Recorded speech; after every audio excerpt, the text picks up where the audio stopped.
Man Down is the new movie by Shia LaBeouf, the poster for which says, and I'm not making this up, Shia LaBeouf has never been better, DIY weekly, which sounds to me like the absolute definition of damning with faint praise. Dear me. However, it's odd because the movie came out in America, I think, a year ago, and it spent a year trying to get released here. So we first meet Shia LaBeouf in an apocalyptic wasteland on a rescue mission into a sinister warehouse. The story then moves back and forth in time. We see him as a US Marine in Afghanistan involved in a mission which had, really sort of grisly consequences. His best friend is played by Jai Courtney. And the clip we're going to hear quickly, his best friend is going to go back to war with him, but can't because he has a broken wrist. Here's a clip. It was you who got me into this. Yeah, well, it seemed like a good idea at the time.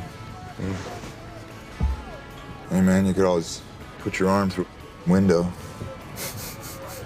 Yeah. I can't believe it. You're the only family I ever had, man. All right, don't do that. No. Just watch out for mine, all right? You know I will. I know you will. All right, send me pictures and... I know what kind of pictures you want. Yeah, all right. So the film has that kind of, slightly macho male bonding thing. Then what happens is that it moves back and forth between the scenes in Afghanistan, the scenes of him at home, and the scenes in this weird future in which something terrible appears to have happened. And it's directed by Dieter Montiel, who made A Guide to Recognizing Your Saints, in which I have to say Shia LaBeouf was very good. The problem with this film, and easily Shia LaBeouf's most arty film before Nymphomaniac and American Honey, and Shia LaBeouf is actually pretty good in this. The film itself is very flawed. It has an interesting idea about trauma and about veterans and about the mistreatment of veterans.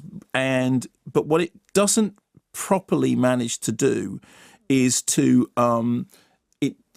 It never creates the apocalyptic world that it really wants to create, partly because there's some very, very shoddy CGI work in it, which is a bit of a shame, and partly because it's just slightly creaky and slightly cronky in a way which it needs not to be. So the film itself is very much like a B-movie. The film itself doesn't really hang together, but Shia LaBeouf is kind of okay. I just think it's a weird thing. Shia LaBeouf has never been better. DIY magazine. Yeah, not something you'd want. Not something you'd want. I'm sure it's a very fine publication, however.